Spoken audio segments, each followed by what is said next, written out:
All right, wanted to make a quick video about the progress of the shop. I haven't been in here for too long today. It's Super Bowl Sunday, so I'm gonna make some ribs. I didn't even know it was Super Bowl Sunday, but I was gonna make ribs anyway. But the floor, I did all the reinforcements. That was on the stream the other night, and then the beginning of starting. Actually, I didn't even start the bench yet. Did I? I don't think I did. But reinforced the floors and got a shorter piece there just because that's where the table saw is, and now just give me a little bit more room to walk back. What's it called? So yeah, got this tightened down quite a bit. Sprayed some bleach on the areas that had the dried mold spores. So made sure that was just bleached out, and then I'll cover this later. And then we got the desk or the workbench. So with this workbench, I plan on connecting the other side of it for the table saw and the miter saw. What I have is I just put that piece down there in the bottom just so I can drill it into the wall when time comes. I can't do it yet because I want to put the floor. I want the flooring to be all the way throughout the entire shop and everything rest on top of the flooring. One, that keeps it in place, and two, I don't want it to be like I have to cut out pieces to get around things. So even that desk over there, I actually have to unscrew it from the wall and actually from the floor too, because I did that and I wasn't even thinking when I first did it. So this one, I really want to like adhere it to the wall, but I can't. So I made this custom. I was gonna go 3 feet, which is what that workbench is. I like that area, or that, sorry, not workbench, workstation. I call it a workstation because that's where the computer's gonna go, and a monitor eventually. And I made that larger because then I can do more crafty things, and I have more space, and also have more space for cameras and camera angles and things like that. Maybe some soldering and things like that. So I wanted to have space for that. For this, I made it shorter. Your regular 6-foot bench is probably about 2.5 feet. Like your fold-out benches that you use for picnics is usually about 2.5 feet. At least the one that I have is. So 2.5 feet is 24 or 30 inches. I made mine a little bit shorter. This is a little bit under 28 inches. Screwed in and everything else like that. So fastened up pretty nicely.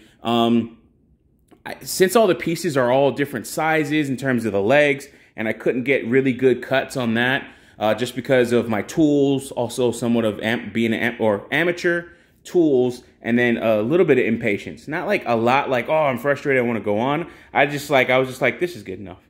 So, so far, good enough has gotten me pretty leveled all throughout this whole bench. So I'm really glad and proud about that. Also, the measurements in terms of, you know, being right under these plugs, it's pretty much spot on. And then I have some other things that covered up some of the mistakes and made this leveled enough. So what'll happen is eventually I'll have some type of piece or some type of wood or something like that, or a screw that'll adhere this to the ground through the matting that I'll get. Actually, no, it'll be adhered to the frame of the building itself. And that will keep it to the ground and also keep it like from shaking if, you know, there's any legs that are off. I was able to square up some of these things by putting these pieces of wood, these pieces of 2x4 as bracing.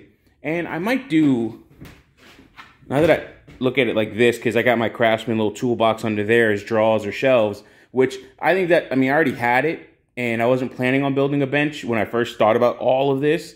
But I already had it, and I accommodated for it, and it fits in real snug. I did have to take the handle off of the side, but that's fine. I can always like pull it out manually. The only thing I do want to do is maybe put some different wheels or casters on there, just so I can so it can articulate a little bit better, because those only go one direction, while these are you know, omnidirectional, so they go all over the place and, you know, spin around and everything else like that. And I know why they do that, but I want something a little bit different. I wanted to be able to pull it out from the side like that and then roll it that way or this way without too much moving around. So as a test here, what you could see is I have one of the pieces of wood that I use for reinforcing the floor, or one of the planks that I use for reinforcing the floor, but I won't be using this. I'll actually be using the 1/4 inch plywood instead. And with the 1/4 inch plywood, it will be recessed into this. So this is probably about a 1/2 inch or 0.6 inches, I think is what it said when I bought it.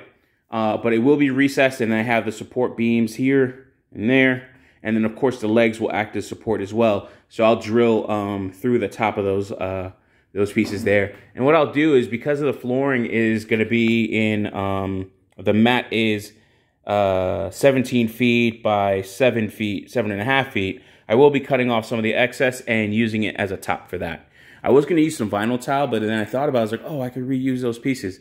I really do have to get the mats in here next, just so I can get this in place and then move all my workout equipment in place. So those mats are probably about $220. I do have to balance my spreadsheet and pay some stuff down. So I will, it will be a second before I actually do that. So with this in place, and yeah, I sprayed this wood too because it had those mold spots on it. And I don't really think they're a bad thing or anything. I don't think it's really that serious, but I did spray them, and I'll probably spray the top a little bit more. And also spray this floor a little bit more since it's down, because there's really only that one piece that was like that. I saw it at the store. I should have just I just didn't care about it at the store, so I didn't do anything, but I should have just put it to the side and got another piece. All right, so this is a mock-up here. So as you can see here, again, this is a little bit thicker, but we could see the recess here, which is what we want. So it being recessed now, this is for when, you know, you work. This is like, quote unquote, the time when you're supposed to build what you want and so on and so forth. So the problem I always have is when I have a desk, it has no edge or lip.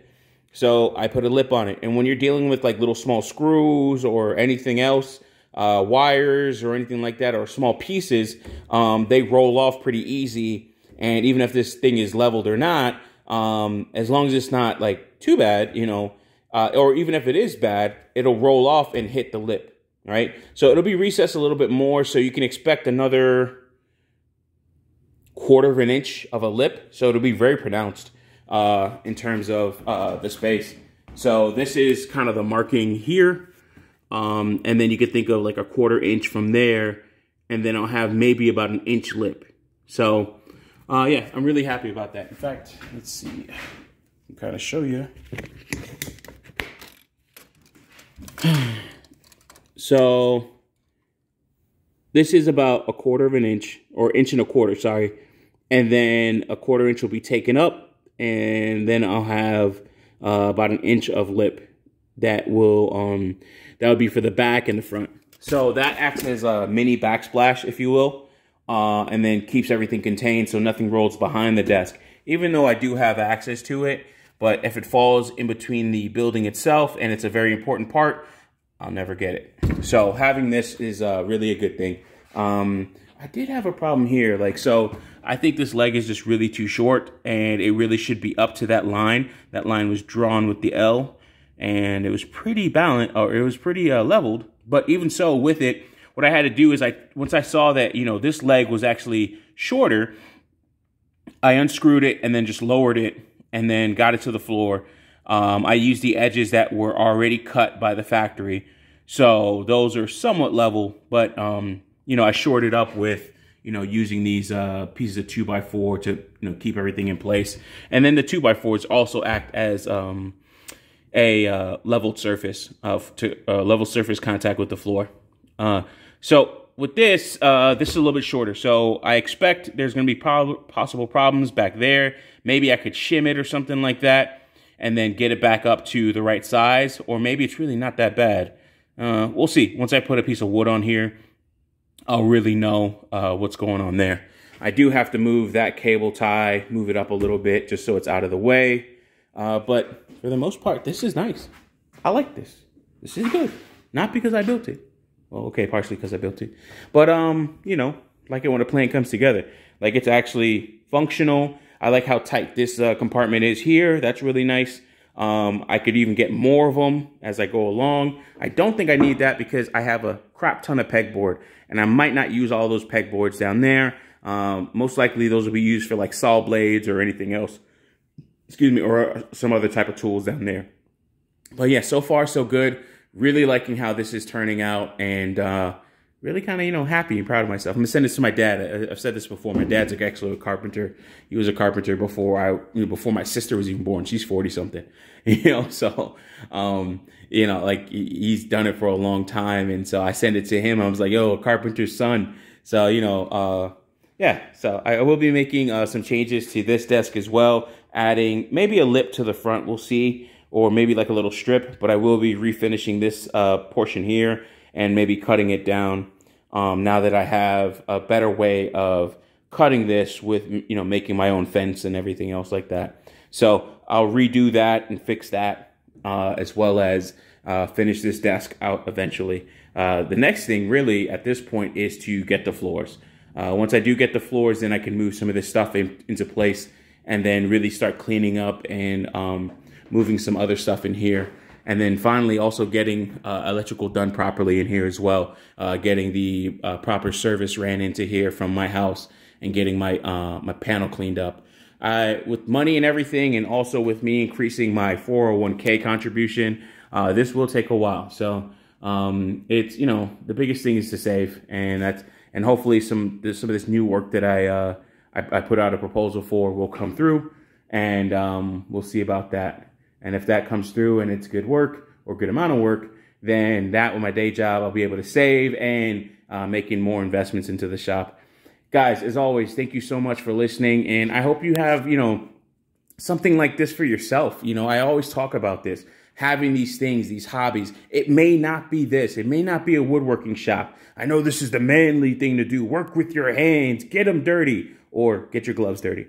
But sometimes it's just maybe hiking, maybe doing things around your community, around your area, maybe gardening. I mean, I'm a person that loves floral patterns. I like flowers. I will be getting some plants in here. I already thought about, you know, I made a mini greenhouse in my closet inside the house actually, and I will be getting some plants with some actual grow bulbs attached to them so I can hang them in this space.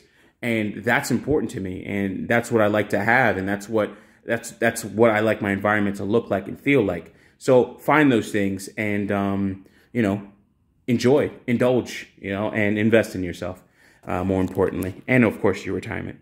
As always, thank you so much for listening. Love you all. Appreciate you. Peace.